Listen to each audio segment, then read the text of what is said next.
Paltrocast. Wade, how's your day going aside from dealing with media people today? It's fantastic. Luckily, everyone's been really great, so no complaints on my end. Well, we were set up of the many, many projects that you've been doing the past few years is All My Friends Are Dead. Uh, Premiered at Tribeca. Were you out for Tribeca this year?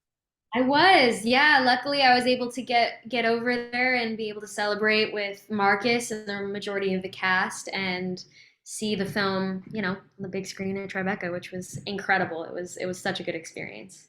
Sure. Well, we, the general public, first found out about the film and you being involved in it early 2023. Had you been attached even longer than that?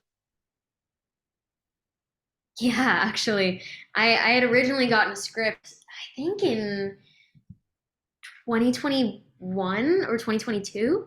It was a while ago, and the script that I read was a very different script. It was very early stages, but they had sent it to me, and I'd never done horror before, and that was a genre that I really wanted to explore. And I thought that the writing was so interesting in that you just really can't predict what happens next. There's a lot of twists and turns, and I, as a reader of the script, was just like, oh, I want to know what happens and I want to watch this. So, getting the chance to be a part of that and to tackle a character as nuanced and as wild as Sarah was really exciting for me. When you say that the script was different, was the character still named Sarah back then in the original script? Yeah, yeah, the character was still named Sarah. But I mean, things sort of evolve as it goes. There were certain kills that were like very different and had to change because we'd get to set and the locations you know couldn't do what we wanted to do, so it would change in that sense.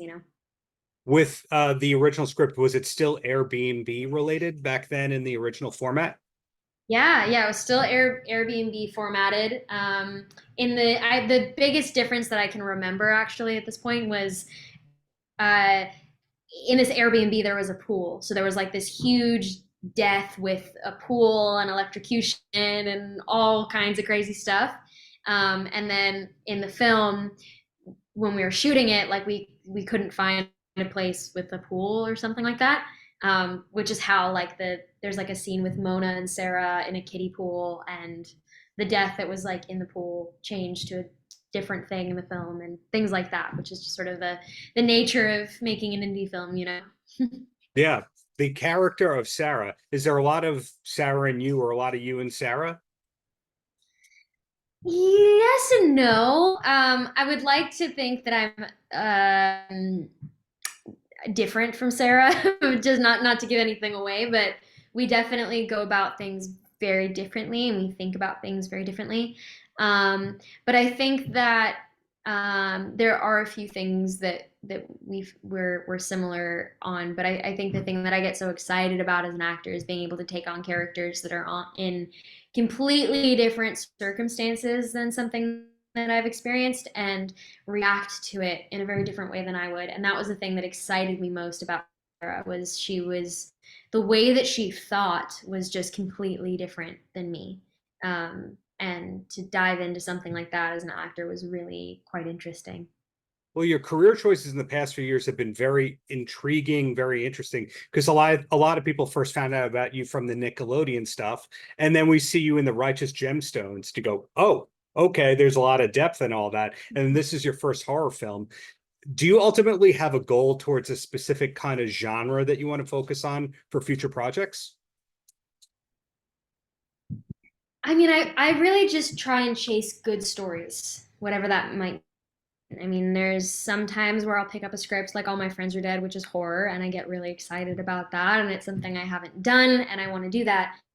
And then there's times where I want to do something lighthearted and go off and do a romance or a comedy. Like that sounds like a lot of fun. But the thing that made me fall in love with film, like the genre that made me fall in love with it, is drama, and that's my bread and butter. And aside from School of Rock and Righteous Gemstones, I mainly do drama and like just telling stories that are interesting and pose as a challenge for me as an actor to take on. And I love people, like in life I just find people super interesting, so being able to like represent people is cool. That just sounds like a total riot. Great. Well, last question before I let you go. All My Friends Are Dead is the new film to us. To you, it's probably 8 projects ago. Are we allowed to know what's next from you, or do we have to wait until Hollywood Reporter or Variety says it's okay for you to say it? Well, there's a couple things I can't talk about, but I can say I did finish filming. I wrapped the second season of Monster, the Eric and Lyle Menendez story, which is created by Ryan Murphy. It's the Dahmer was the first season, and now it's following the Eric and Lyle Menendez story. So I wrapped that, and that was an incredible experience. I wrapped up another film that I actually don't know if I'm allowed to talk about yet. But the point is it's very exciting things going on, and I look forward to being able to talk about Well, it. you're working. Congratulations. Looking forward to what's to come. And thank you for your time today. Thank you so much. Paltrocast.